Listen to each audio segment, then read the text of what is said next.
విజయవాడలో కృష్ణానదిలో స్నానానికి దిగి విద్యార్థి మృతి చెందారు. అనంతపురం జిల్లా ఓబినాయనపల్లికి చెందిన అభిరామ్ విజయవాడలో ఇంటర్ పూర్తి చేశాడు. టీసీ తీసుకునేందుకు మరో ఇద్దరు ఫ్రెండ్స్ కలిసి సిటీకి వచ్చారు. అమ్మవారి దర్శనానికి వెళ్లే క్రమంలో విషాదం చోటు చేసుకుంది.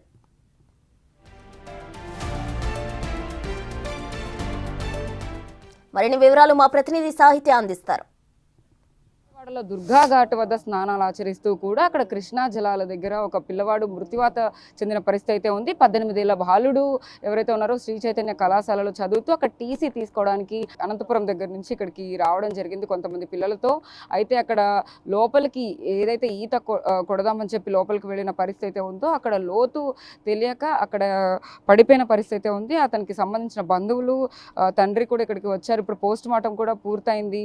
మనతో పాటు ఒకసారి చూడొచ్చు విజువల్స్ లో. ఆయన తండ్రి కూడా ఎంతో ఆవేదనతో విలపిస్తున్న పరిస్థితి అయితే ఉంది. ఆయన దాన్ని జీర్ణించుకోలేని పరిస్థితి అయితే ఉంది. పిల్లవాడు 18 ఏళ్ళు మాత్రమే, ఇప్పుడే ఇంటర్ పూర్తి చేసుకుని హయ్యర్ స్టడీస్ కోసం అయితే కనుక ఆయన పిల్లవాడు టీసీ కోసం వెళ్తున్న పరిస్థితి చూడొచ్చు. ఆయన ఎంత బాధపడుతూ ఉన్నారో, ఎంత విలపిస్తూ ఉన్నారో. నీళ్లు కూడా నేను తాగను అని చెప్పి కూడా చెప్తూ ఉన్నారు. పిల్లవాడిని తలుచుకుంటూ కూడా అంత దూరం నుంచి డెడ్ బాడీని తీసుకెళ్లేందుకైతే ఇక్కడికి వచ్చారు.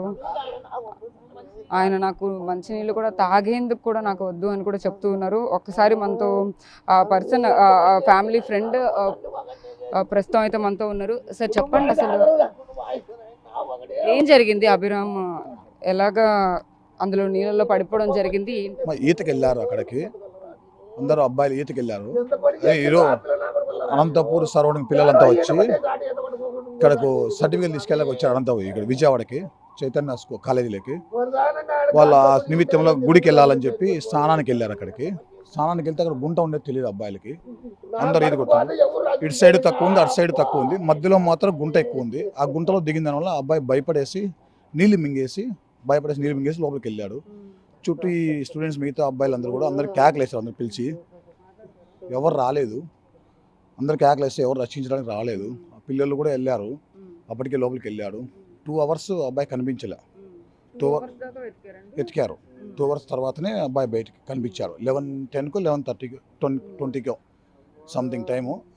ఆ టైంలో అబ్బాయి బయటపడిందని మాకు ఇన్ఫర్మేషన్. మేము అనంతపురం నుంచి ట్రావెలింగ్లో ఉన్నాం. అప్పుడు ఇన్ఫర్మేషన్ 11:10 దొరికాడని. పిల్లోని నీళ్ళలో పోయినాడు, కనపడలేదు. మీరేంద్రా తొందరగా వచ్చేయి అని చెప్పి రమ్మయ్యా. నేను తోటలో మందు కొడతా అంటే తోటకి బాబు ఏం చెప్పి బయలుదేరాడండి అనంతపురం? సర్టిఫికేట్లు తెచ్చుకుంటానంటే వచ్చి పంపించినాడమ్మయ్యా. లేకుండా పంపిను. నేనే వద్దామనుకోంటమ్మా, అందరూ పోతాండర్లేనా, ఏం కదా నేను పోతాను తెచ్చుకుంటాలే అనే స్వామి. నాకు పరిమితి అబ్బగా వాడిని పంపించి లేకుంటే నేను వస్తానమ్మయ్యా.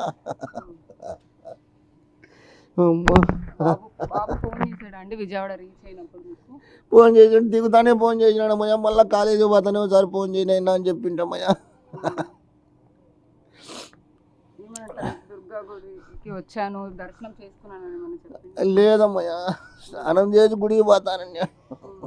అభిరామ్ లోపల ఈత కొట్టేందుకైతే కనుక లోపల ఎక్కడైతే ఆ నీటి ప్రవాహం ఎక్కువగా ఉండదో అక్కడికి దిగిన తర్వాత స్నేహితులతో కొంచెం లోపలికి వెళితే అక్కడ లోతు కూడా తెలియకుండా ఈత కొట్టేందుకు వెళ్ళినప్పుడు ఆ నీళ్ళని మింగేయడం వల్లనే ఖచ్చితంగా ప్రమాదం ఎక్కువగా జరిగింది. 2 గంటల పాటు వరకు కూడా అతని మృతదేహం అయితే దొరకలేదు. అక్కడ వెలికి తీసే ప్రయత్నం చేసినప్పటికీ కూడా ఎక్కడ దొరకలేదు. 2 గంటల తర్వాత అయితే కనుక 11 గంటల 10 నిమిషాలకి వీళ్ళకి ఇన్ఫర్మేషన్ వచ్చినట్టుగా కూడా ఆయన స్నేహితులు కూడా మనతో చెప్తున్న పరిస్థితి అయితే ఉంది. అభిరామ్ చనిపోయాడని తెలిసిన తర్వాత వాళ్ళ స్నేహితులు కూడా అక్కడి నుంచి హుటాహుటిన అయితే కనుక పేరెంట్స్ని తీసుకొని కానీ హాస్పిటల్కి, ఇక్కడ గవర్నమెంట్ హాస్పిటల్కి తీసుకొచ్చిన